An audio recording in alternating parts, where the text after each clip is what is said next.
오늘 우리는 세상 끝까지 가는 교회라는 주제로 함께 은혜를 나누고자 합니다. 우리 사람은 누구나 다 안정을 추구합니다. 편안함을 원하지요. 그래서 집안이 편안하면은 밖에 나아가지 않습니다. 그냥 그곳에서 쉬고 싶은 것입니다. 이 집안뿐이 아니라 우리가 거하는 어느 장소든지 그런 것 같습니다. 직장을 자리 잡고 어느 직장에 들어가서 그 직장 생활을 하다 보면 익숙해지고 또 그곳에서 만족하다 하면은 다른 것을 도전하는 것을 하지 않습니다. 가정에서도 마찬가지고 변화보다 익숙한 그 환경 그대로 살아가는 것을 많이 추구합니다. 그래서 사람들은 다라고는 할 수 없지만 대부분이 안전한 그 울타리 안에 안전한 곳에 머물고 싶다 하는 마음을 가지고 그렇게 살아가고 있지 않나 이렇게 생각을 하게 됩니다. 그런데 가만히 생각해 보면은 내가 성장했을 때가 언젠가, 그것은 어찌 보면 이 안전한 곳을 벗어나서 다른 것을 경험했을 때에, 도전했을 때에, 밖으로 나아갔을 때에 더 성장했던 것을 보게 됩니다. 다른 도시로 혹 이사를 한다고 하면 새로운 사람들을 만나 새로운 것들을 배우게 됩니다. 학교에 가서 배우게 되고요. 학교를 졸업한 사람들이 이 학교를 졸업하고 사회에, 직장에 나아갈 때에 두려운 마음을 가지고 나아가긴 합니다. 그러나 두렵지만 한 걸음 한 걸음 내디디면서 그 직장을 통하여서 새로운 것을 얻게 되고 더 성숙해지는 것을 보게 됩니다.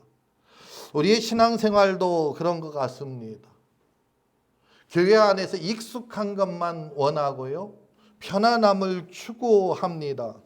그런데 하나님께서는 우리가 그 자리에 머물러 있기만을 원치 않으시는 것을 우리는 보게 됩니다. 때로는 우리 하나님께서 우리를 세상 속으로 보내기도 합니다. 그런가 하면은 우리가 아직 복음을 모르는 사람들에게 나아가 복음 전하기를 원하셔서 막 푸시하시기도 합니다. 불편하고 낯선 자리지만 하나님께서 우리를 그곳으로 이끌어내시기도 합니다. 어찌 보면은 이것이 신앙이 아닌가 그런 생각을 합니다. 다시 말해서 신앙이라는 것은 익숙한 자리에 앉아서 편안함을 추구하는 것이 아니라 변화되어가는, 성숙되어가는 것이 신앙의 모습이 아닌가 그런 생각을 하게 됩니다. 저는 오늘 말씀을 통하여서 이 변화되는 것, 움직임에 대해서, 그 움직임의 부르심에 대해서 같이 한번 생각해 보고자 합니다. 우리를 하나님께서 부르시고 또 하나님께서 우리로 하여금 사명을 주실 때에 그냥 주시지 않는다는 거예요. 거기에서 하나님께서는 바로 예수 그리스도의 권세로 우리가 나아갈 수 있게 해 주신다는 것을 오늘 성경을 통해서 우리는 알 수가 있습니다. 18절 말씀을 같이 한번 읽어보겠습니다. 함께 읽습니다. 예수께서 나와 말씀하여 이르시되 하늘과 땅의 모든 권세를 내게 주셨으니. 아멘. 지금 마태는 부활하신 예수님께서 제자들에게 가장 먼저 주신 것이 무엇이냐? 하늘과 땅의 권세를 내게 주셨으니 내가 권능이 있다. 그러므로 이 권능으로 너희에게 말한다 하고서 지금 선포하고 있는 것을 보게 됩니다. 우리 침례교 신앙의 핵심이 바로 이것입니다. 우리는 신앙생활하면서 예수 그리스도가 우리의 머리라고 우리는 굳건히 믿고 있습니다. 뿐만 아니라 우리 성도의 삶의 주관자가 예수 그리스도다 하는 것을 확신하고 나아가는 것이 침례교의 신앙입니다. 그런데 오늘 말씀해 보니까 그 예수 그리스도가 그와 같은 능력이 있다는 거예요. 하늘과 땅의 모든 권세를 내게 주었다. 그것을 가지고 우리가 살아간다. 교단의 교리를 가지고 살아가는 것이 아닙니다. 어떤 제도를 가지고 우리 교회를 운영하는 것이 아닙니다. 전통에 따라서 교회가 나아가는 것도 아니고 우리 침례교가 나아가는 것은 바로 하나님의 말씀, 성경 말씀, 그리고 예수 그리스도의 권능 위에 서 있다는 것입니다. 그래서 이 권능, 오늘 다시 우리에게 주시는 말씀이 바로 하늘과 땅의 모든 권세를 내게 주었다는 것입니다. 이것이 우리가 나아갈 방향이고, 이렇게 나아갈 때에 우리는 선교적인 교회다, 이렇게 말할 수 있습니다. 그런데 하늘과 땅의 권세를 내게 주었다는 것에는 우리가 크게 보면 몇 가지 의미가 있습니다. 그 첫 번째는 우리가 선교를 할 때에, 전도를 할 때에 신앙생활을 우리가 유지하고 이 신앙의 삶을 살아갈 때에 결코 두려워할 필요가 없다는 것입니다. 세상은 우리를 핍박합니다. 우리의 신앙을 방해합니다. 교회를 억압하기도 하고요, 세상의 문화는 교회를 조롱하기도 합니다. 뒤처졌다고 이야기합니다. 복음 전하는 것이 편협하다고 말도 합니다. 때로는 우리의 연약함과 우리 교회의 작은 이러한 현실 때문에 우리가 위축되기도 합니다. 그런데 오늘 주님이 뭐라고 말씀하시고 있습니까? 하늘과 땅의 모든 권세를 내게 주었다. 하늘과 땅의 모든 권세가 내게 있다. 우리의 신앙의 출발, 선교의 출발은 내 능력에서 있는 것이 아닙니다. 우리 교회의 어떠한 힘에서 있는 것이 아닙니다. 이 모든 출발은 바로 우리 주님의 권세에 있다는 것입니다. 그렇기 때문에 우리는 두려워할 필요가 없습니다. 담대하게 우리의 신앙을 유지하며 걸어 나가야 될 줄 믿습니다. 이 말씀에 또한 어떤 의미가 있느냐? 우리의 나아가는 그 파송의 근거가 된다는 것입니다. 복음을 전하는 근거가 됩니다. 선교의 근거가 됩니다. 내 신앙의 사역의 근거가 됩니다. 내가 왜 주의 일을 합니까? 내가 왜 교회에 와서 사역에 힘쓰고 애쓰고 있습니까? 예수 그리스도의 권세가 우리를 이 사역에 나아갈 수 있게 명령하였다는 것입니다. 특별히 우리 침례교회는 자율성을 이야기합니다. 이 자율성이라는 것은 독립되어 있고 고립되어 있다는 그러한 뜻이 아닙니다. 자율적으로 헌신하고 자율적으로 희생한다는 것입니다. 자율적으로 순종한다는 것을 이야기합니다. 그러므로 우리 그리스도인, 특별히 침례교회인, 아니 그리스도인들은 세상의 명령에 의해서 움직이는 것이 아니라 그리스도의 명령에 따라 움직인다는 것입니다. 이 말씀은 내가 힘이 있던 힘이 없던, 우리 교회가 크든 작든, 우리 교회가 부자든 가난하든 그것은 관계없다는 거예요. 명령했다고 하면은 내가 작아도, 내가 힘이 없어도, 우리 교회가 물질이 없어도, 우리 교회가 능력이 없다 할지라도 그럼에도 불구하고 그 명령대로 나아가야 한다는 것입니다. 사도 바울은 빌립보서 2장을 통하여서 하늘에 있는 자들이나 땅에 있는 자들이나 모든 무릎이 예수 앞에 꿇게 하였다, 이렇게 말씀하고 있습니다.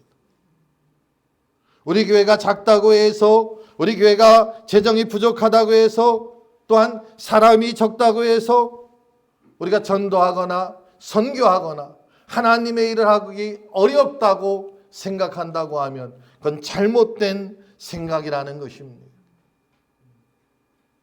사도 바울의 그 말씀대로 모든 무릎을 예수의 이름에 꿇게 하시고 모든 입으로 예수 그리스도를 주라 시인하게 하셨다.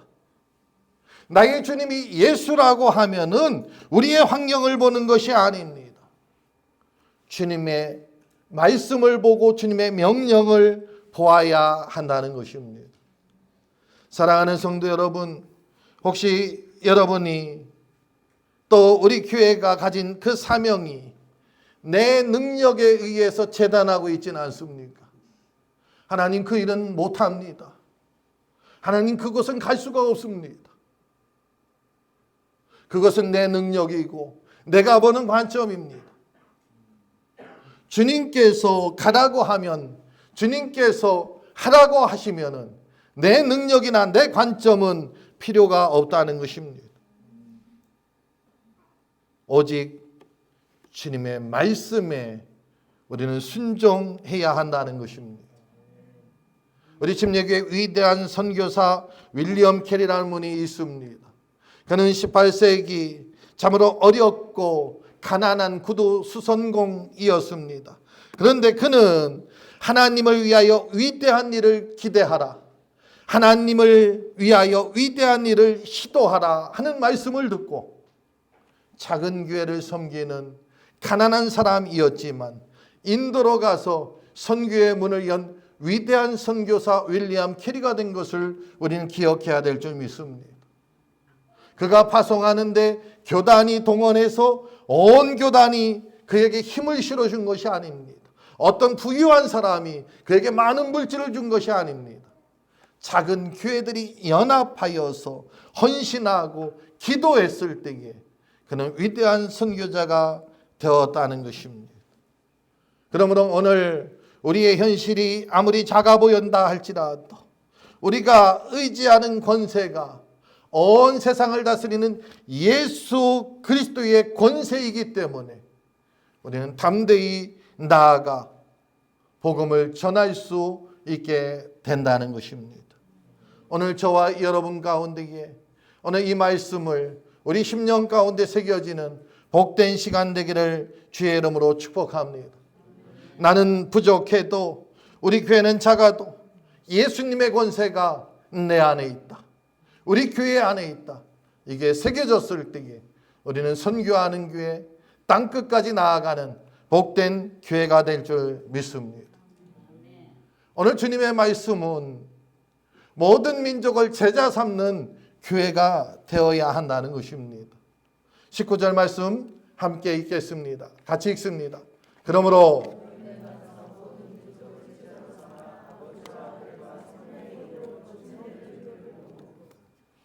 이 말씀에 보면은 우리가 너무 잘 알고 있는 말씀입니다. 흔히 지상명령, 대사명이라고도 합니다. 교회의 존재의 목적이 이 한 구절에 있습니다. 여기에 아주 중요한 단어 세 가지가 있습니다. 그 첫 번째는 가서입니다. 가라라는 것입니다.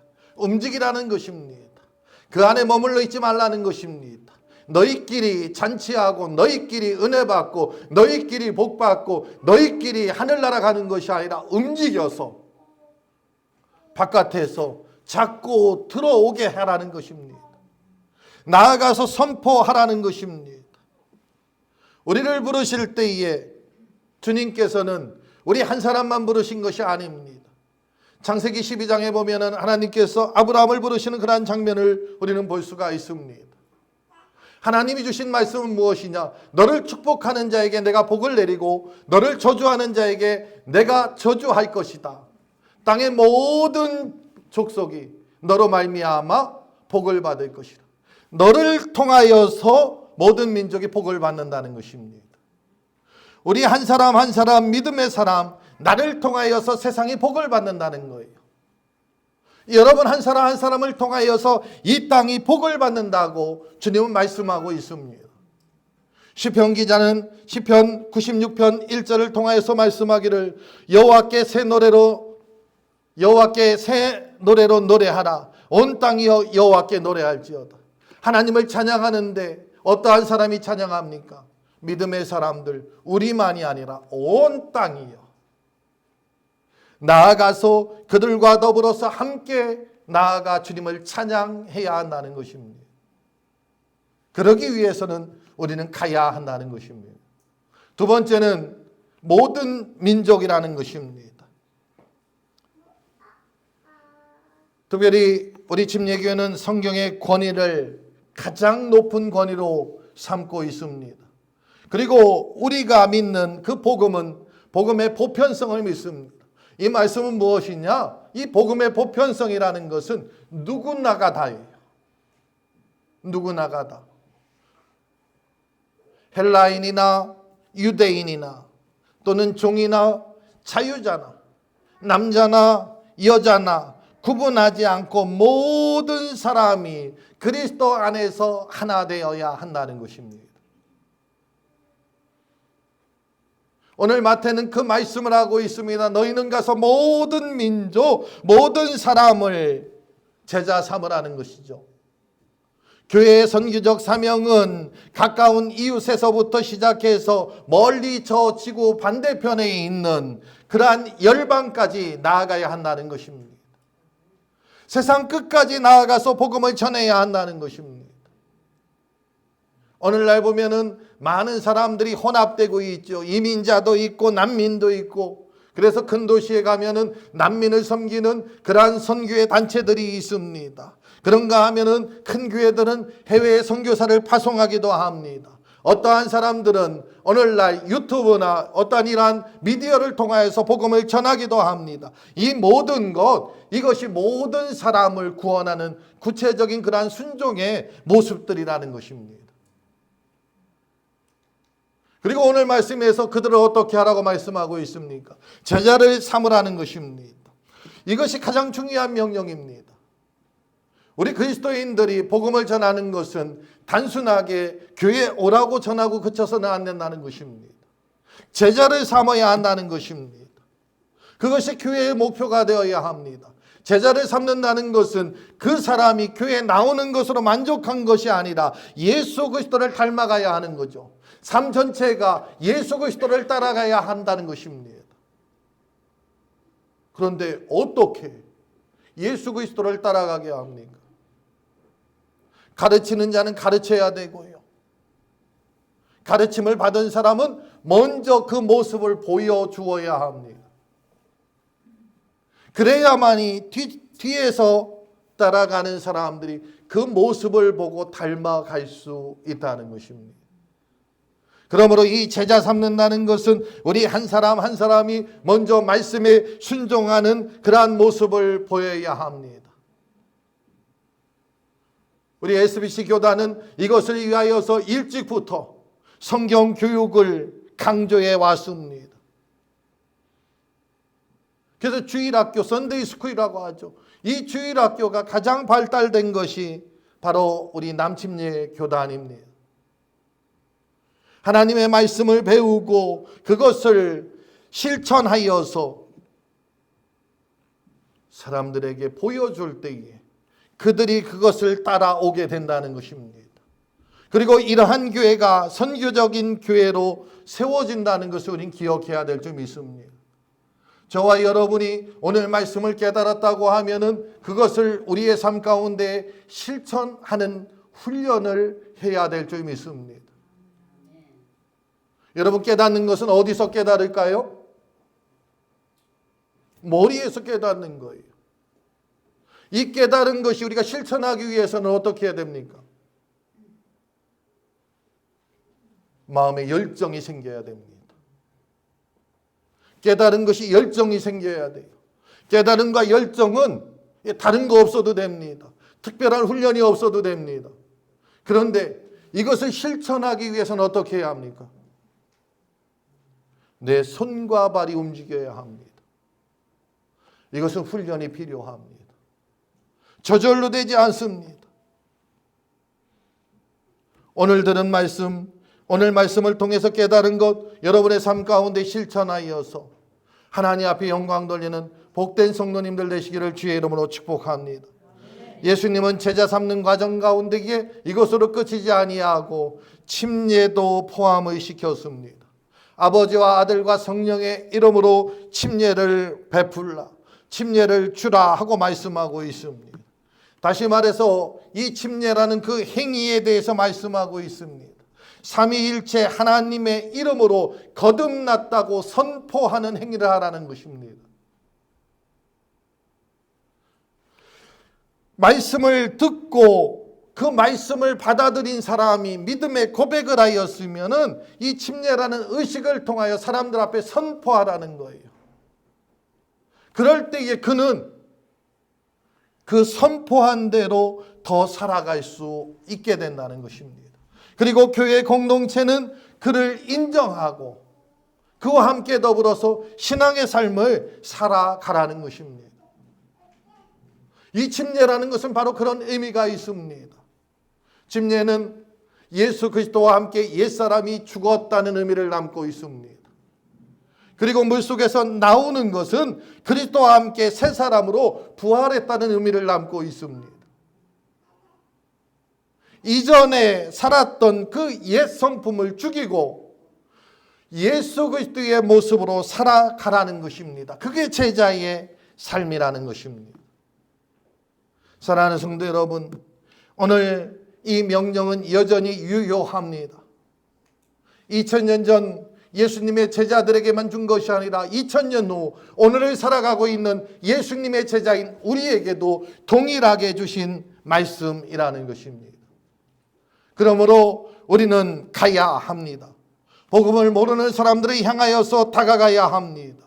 우리의 직장에서, 학교에서, 우리의 동네에서 복음을 모르는 사람들이 있다고 하면 그들에게 가야 합니다. 그가 어떤 민족이든지 그것은 관계가 없습니다. 하나님의 마음을 품고 그가 어떤 민족이든지 나아가서 복음을 전해야 한다는 것입니다.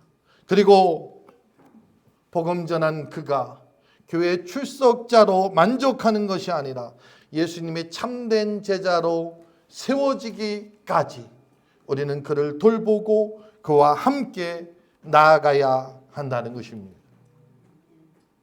오늘 주님께서 말씀하는 세상 끝까지 가는 교회 세 번째는 예수님의 임재와 함께 나아가는 교회입니다.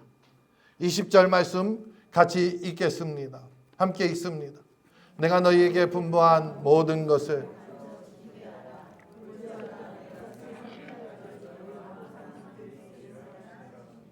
아멘.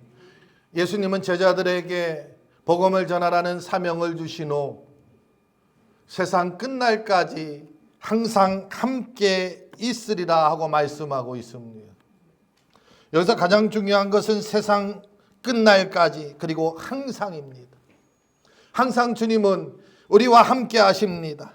세상 끝날까지 함께 하십니다. 어떤 특정한 시간에만 우리와 함께 하시는 것이 아닙니다. 내가 은혜 받았을 때만 함께 하는 것이 아니고 예배당 안에 있을 때만 함께 하는 것이 아니고 나와 함께 세상 끝날까지 언제 어디서든지 항상 함께 하신다고 말씀하고 있습니다. 그러므로 우리는 주님의 그 약속을 믿고 담대히 나아가야 합니다. 목사나 또는 어떠한 특별한 사람만 나아가는 것이 아닙니다. 우리는 모두가 다 담대하게 주님 앞에 나아갈 수 있습니다. 그것을 신학적으로 만인 제사장이라고 합니다. 모든 신자가 제사장이라는 것입니다. 목회자나 특별한 존재만이 하나님의 임재를 경험하는 것이 아니라 성도 한 사람 한 사람 그들의 삶의 자리에서 주님의 임재를 경험하고 주님의 임재와 함께 살아갈 수 있다는 것을 뜻하고 있습니다. 오늘 이 말씀을 우리는 우리 마음판에 새겨야 할 줄 믿습니다.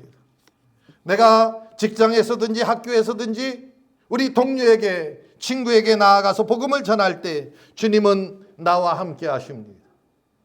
내가 가정에서 내 자녀에게 신앙을 교육을 시킬 때에 주님께서는 나와 함께 하신다는 것입니다.